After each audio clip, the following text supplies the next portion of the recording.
wabarakatuh. Bismillahirrahmanirrahim. Nahmadahu wa nusalli ala rasulil karim. Amma ba'd. Wa qala an-nabiy sallallahu alaihi wasallam, as-salatu imaduddin. Man aqamaha aqamad-din wa man hadamaha hadamad-din. Wa qala alaihi as-salatu wassalam.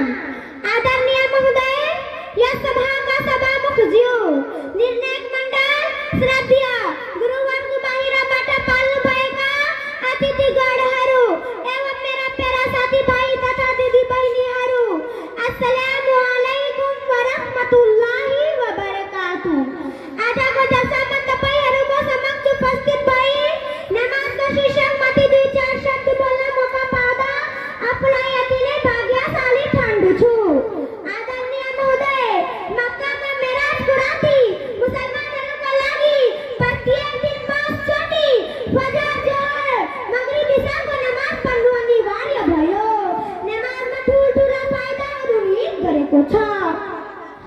आदरणीय सज्जनवृन्द, नमाजले मानिसलाई लजहिन्न तर दुष्कर्मबाट अलग राख्दछ। नमाज पढेबाट मानिसको आत्मा प्रज्वलित हुन्छ। नमाजबाट अल्लाह खुसी हुन्छ, जसले मानिसको पापहरूलाई समाप्त गर्दछ।